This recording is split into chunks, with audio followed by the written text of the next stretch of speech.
사명감 없이는 이 일을 할 수가 없다. 후임자를 키우라고 했는데 내가 너 육성하는 거야? 그러면서 내가 이렇게 옹졸하게 모든 걸 다 필요하고 있었나? 나는 대체될 거야. 후임자가 나를 채울 거야. 전제를 하고 있다면 뼈를 갖고 내가 일한다고 하면 너무너무 서글픈 자리가 CEO의 자리다 이렇게. 안녕하세요. 대한민국 리더들의 고민을 전문 코치들과 함께 나누는 시간입니다. 바로 문 닫고 시간이죠. 많이 기다리셨죠? 반갑습니다. 하우코칭의 현미숙입니다. 오늘 함께할 두 분의 비즈니스 전문 코치를 만나보겠습니다. 네, 하우코칭의 파트너 코치 강승천입니다. 네, 안녕하세요. 하우코칭 파트너로 있는 우성희 코치입니다. 반갑습니다. 반갑습니다. 그럼 오늘 사연부터 한번 살펴볼까요? 조직에서 차세대 리더 육성을 강조하고 있습니다. 대표께서도 개인적으로 후임, 임원 육성에 좀 신경을 써달라 이런 얘기도 좀 하셨고요. 팀장 중에 눈에 들어온 사람이 한 사람 있다고 합니다. 실력도 있고 추진력도 있고 다행히 주변 평판도 굉장히 좋은 그런 팀장이라고 합니다. 근데 막상 그 팀장을 후임으로 키우려고 하니까 묘하게 마음이 불편합니다. 머리로는 조직을 위해서 당연히 해야 할 일임을 알지만 가슴은 영 다른 소리를 하고 있습니다. 막상 나를 대체할 사람이야? 이렇게 생각을 하니까 어딘가 마음이 편하지 않습니다. 이런 감정을 버리고 어떻게 이 상황을 다뤄야 할까요? 라는 너무너무 솔직한 고백을 보내주셨는데요. 이 사연을 딱 들으실 때 어떤 생각이 먼저 드셨는지 궁금합니다. 저는 아까 불안한 마음을 든다고 하는 거 보니 아마도 후임자를 경쟁자로 생각하고 있지 않을까 그죠. 그런 생각이 들었습니다.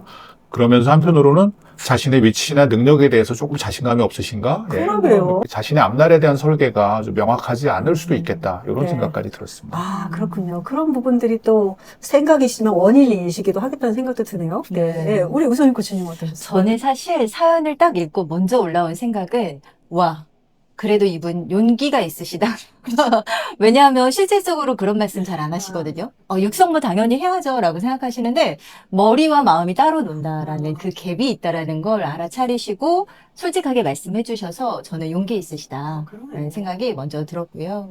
라실 저희가 정서 처리가 먼저 되어야 정보 처리가 된다라는 것처럼 이분의 불편함, 불안함부터 저는 좀 다독여드리고 싶었다라는 마음이 들었습니다. 아, 네. 그 네. 따뜻한 마음이 역시 코치의 눈이 더 다른 것 같아요. 어찌듯이 이분께서 마음이 좀 불편하신 그런 상황인데요. 이 원인은 어떤 것에 있을까요? 우선 그 임원이 된다는 것 자체가 뭐 기업에서는 별을 나는 거잖아요. 네, 그게 이제 자신의 어떤 성공의 어떤 의미로 본인한테 다가왔을 텐데 혹시나 그것이 좀 이렇게 별이 떨어질 수도 있겠다? 네, 그런 걱정이 되지 않을까라는 생각이 들고요. 그러다 보니까 후임을 육성한다라고 하는 거는 내 영향력이 줄어들고, 네, 뭔가 거리 존재감 같은 것이 좀 이렇게 떨어질 수 있겠다는 그런 네. 느낌이 들 것 같아요. 자기중심적인 어떤 리더십을 가지고 이렇게 쭉 생활을 해왔을 것 같은데 조금은 조직과 그 다음에 구성원들을 중심으로 하는 리더십으로 바꿔야 되지 않을까 네. 이런 생각이 들었습니다. 네네. 임원의 어떠한 마지막 질문은 제 이 감정을 어떻게 불편한 감정을 바라보고 다뤄줘야 할까요? 라는 질문이셨잖아요. 그래서 저는 사실 이분의 신념, 어떤 본인의 암묵적인 전제 이런 부분부터 좀 먼저 볼 필요가 있지 않을까. 두 번째 문제는 사실 감정을 물어보셨지만 어쩌면 이 조직의 구조적인 차원의 문제도 있을 수 있겠다. 그래서 이 두 가지 측면에서 한번 보고 싶기는 했었습니다. 첫 번째는 저희가 전제나 신념을 볼 때는 사실 로버트 질치의 6가지의 칭의를 보잖아요. 어떠한 인간의 변화를 일으키려면 6개의 칭의로 나눠지는데 저는 여기서 되게 중요하다고 느낀 건 상위 레벨이 하위 레벨을 되게 관리할 수 있다. 즉 이분이 정말 후임자 육성을 해야 한다라고 환경을 바꿔주고 행동을 교정한다 하더라도 이분의 신념이나 전제가 나는 대체될 거야. 후임자가 나를 갈아치울 거야. 전제를 하고 있다면 사실은 그 전제부터 바꾸지 않으면 감정의 치유나 수용이나 이런 부분이 쉽지 않겠다라는 생각이 들었습니다. 어떻게 신념을 바꿔야 될까요, 그러면? 한번 여쭤볼 수 있을 것 같아요. 어떠한 리더로 생각하고 있으신지, 나는 리더의 정체성을 어떻게 세우고 있는지, 나는 이 조직에서 어떠한 리더로 남고 싶은지 그런 부분을 좀 먼저 들여다보면 관점이 좀 달라지지 않을까 이런 생각도 좀 들어봅니다. 네네. 그러니까 개인적인 차원에서 내가 쓸모 있냐 없냐가 아니라 조직적인 차원 그래서 네. 역할이라는 그 관점에서 자신을 한 번 더 바라보게 하는 그럴 것이 필요가 있다는 말씀이시죠. 네. 네네. 그럼 시스템적인 관점은 또 어떨까요? 그래서 저는 사실 이 리더의 사연을 보고 저희가 신념을 바꿔서 밑에 행동이나 환경까지 영향을 미칠 수 있지만 진정한 변화는 저는 환경부터도 변화를 같이 동시에 이루어줘야지 근본적인 변화가 있을 것 같은 거예요. 그래서 리더는 신념이나 존재를 바꿀 수 있지만 환경까지 같이 좀 세팅이 되면 좋겠다. 그러면 정말 파워풀한 근본적인 변화가 있겠다라는 생각이 저는 들더라고요. 그럼 그 환경이라는 건 윗분이 예를 들면 대표께서도 석세서를 키워라 네. 라고 할 때 그것이 어떤 목적이고 어떤 구조 속에서 필요한 건지 이런 걸 좀 그렇죠. 설명하시는 게 필요하겠네요. 그렇습니다. 그래서 수용이 될 수 있는 의도적인 설명도 중요하고요. 그렇게 할 수 있는 환경도 세팅이 되는 게 중요할 것 같아요. 저도 그런 관점에서 음. 좀 말씀을 덧붙이고 싶은 게 환경은 회사의 제도적인 측면에서도 적용이 가능할 것 같고요. 제도적으로 아예 모든 리더들은 자신의 석세서를 1순위, 2순위자를 선정해야 된다는 걸 제도화하는 거죠. 네. 예, 그래서 이건 임원뿐만 아니라 팀장도 마찬가지고 네. 그리고 늘 1년마다 한 번씩 리뉴얼 할 수 있도록 예, 그런 식으로 하면 후임자를 생각한다는 게 이거는 당연히 그냥 여기서 해야 되는 거고 네, 아예 제도적으로 사실은 리더의 가장 중요한 거는 육성인데 맞아요. 육성 중에서도 어떤 역할을 맡을 수 있는 사람부터 먼저 챙기는 게 되게 그렇죠. 중요하기 때문에 회사의 시스템적으로 가는 부분이 엄청 중요하겠네요. 그죠? 감사합니다. 네.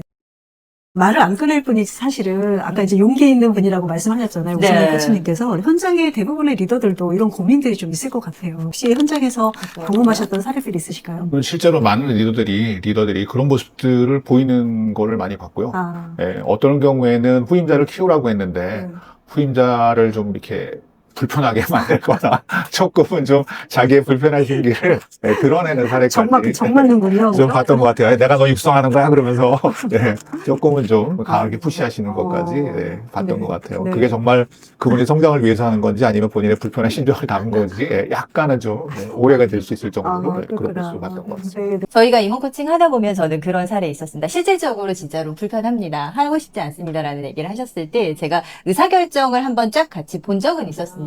그래서 본인이 다 단독으로 의사결정을 많이 하시고 별로 그렇게 권한위임이 되지 않았던 리더가 있으셨는데 이러한 의사결정들을 다 이렇게 쫙 펼쳐놓고 봤을 때 정말로 본인만 단독으로 꼭 할 수 있는 의사결정이 무엇이 있는지를 한번 들여다본 적은 있었거든요. 생각보다 이렇게 나눠서 해야 할 게 많네요라는 알아차림이 있었던 순간이 있었습니다. 가장 근본적인 인간의 그 무의식적인 감정은 두려움 하나라고 했는데요. 이 리더도 결국에는 두려움 때문에 그것을 못 놓고 있지 않았나라는 생각이 들고요. 네. 아니 펼쳐놓고 보면은 내가 이렇게 옹졸하게 모든 걸 다 끌어안고 있었나 이런 생각을 할 수 있었을 네. 것 같아요. 아, 너무 좋습니다. 코치로서 이분이 어떤 생각을 좀 하면 좋겠는지, 어떤 방식으로 좀 해결해 나가면 좋은지 그 포인트를 좀 주신다면 어떤 게 있으실까요? 이분이 임원의 역할은 사실은 내가 없어도 조직이 잘 돌아가도록 만드는 게 예, 가장 큰 그 잘하는 임원의 모습이 아닌가 그렇죠. 이런 생각이 들고요. 평소에도 열심히 이제 육성하고 훈련해야 되겠다는 생각 들고 사실 임원 자신도 내가 하고 있는 이 일을 가지고 끝까지 여기서 뭐 5년이고 10년이고 할 수 있는 건 아니라는 걸 본인도 알아야 될 것 같아요. 네. 예, 그렇다면 내가 예를 들어서 R&D 담당 임원을 하고 있다면 몇 년 후에는 생산 쪽도 한번 가볼 수 있지 않나? 전략 쪽도 가볼 수 있지 않나라는 생각을 가지고 자기도 능력을 키우고 그쪽에 관련된 어떤 지식이나 정보에 대해서 관심을 가지고 또 중요한 일이 있을 때는 의견도 제시하고 하는 그런 활동들을 통해서 자신의 역할과 범위를 좀 확대해 보려고 하는 노력. 그래서 내 역할이 여기서 끝나는 게 아니야. 여기는 내 훌륭한 후배들한테 물려주고 또 다른 데로 가고 이렇게 해서 경험이 누적된다면 지금 예를 상무님이면 또 부사장님으로 승진할 수 있는 어떤 얘 맡겨놓으면 다 할 것 같아. 이 친구 부사장으로 맡기자. 뭐 이렇게 할 수도 있지 않을까. 실제로 임원 시절에 옛날에 품질 맡으셨다가 네. 어디 R&D로 가셨나요? R&D를 했다가 R&D를 했다가 R&D 했다가 생산했다가 품질했다가 그렇게 바뀌었어요. 그래서 굉장히 많은 영역의 스펙과 일을 알게 되셔서 더 네. 많은 좋은 의사결정을 하시게 돼서 후배를 양성하게 되셨겠죠. 그죠? 네, 전반적인 회사 전체를 이해하게 되는 그런 과정들. 네. 위에서 보더라도 네. 이 친구가 요것만 열심히 하고 있는 거 하고 요거도 보는데 저거도 보는데 다음에 누군가 이렇게 키워야 될 그 대상자를 선정한다고 하면 아무래도 후자 쪽이 좀 더 낫지 않을까. 예, 지금 막 팀장 키우라고 했더니 얘 막 구박하고 있고 얘하고만 실등하고 있는 임원과 네. 이 사람한테 주면서 다른 영역을 좀 더 챙기는 임원을 윗분이 봤을 때 그렇죠. 저 사람이 적임자다 네, 라고 네. 느낄 확률이 크게 본인의 후계자로 생각하는 갈 그렇죠. 수도 본인의 있죠. 의견이죠. 네. 예, 너무 좋습니다. 저는 아까 이 불편한 감정을 어떻게 다스려 보면 좋을까요? 라는 말씀이었기 때문에 일단은 본인의 자기 컴패션. 네. 내가 이런 마음이 올라왔구나. 이렇게 불편하구나. 무엇이 불안한가라고 자신을 먼저 좀 들여다보고 안아줄 수 있었으면 좋겠다. 그게 1번 첫 번째일 것 같고요.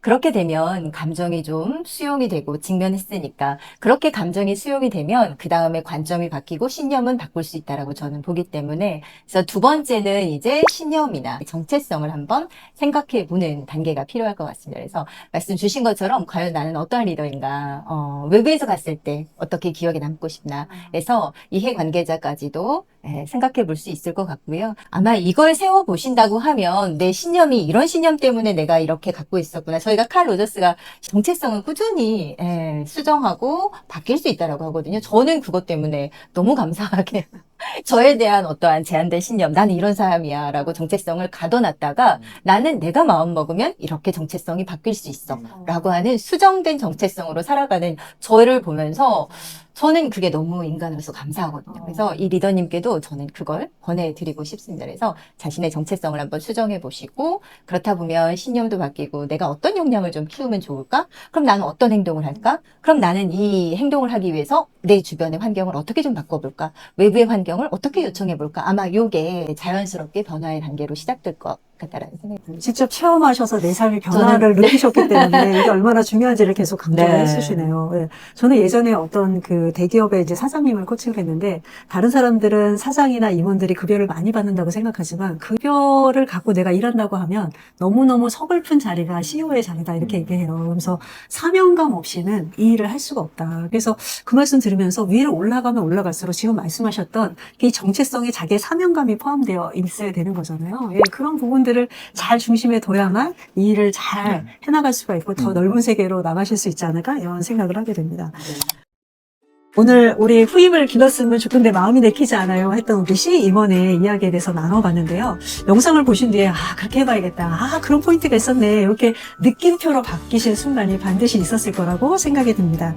오늘 다른 사례처럼 말 못할 리더십 고민을 갖고 계시는 어떤 임원분들, 팀장님들, 또 HR 담당자님들 이런 분들 아래 메일로 우리 사연을 보내주시면 문닫고에서 명쾌하게 다뤄드리도록 하겠습니다. 여기는 대한민국의 리더십을 세우는 하우코칭의 임원실 문닫고 말해봅시다 였습니다. 감사합니다. 말씀하셨습니다. 감사합니다. 감사합니다. 감사합니다.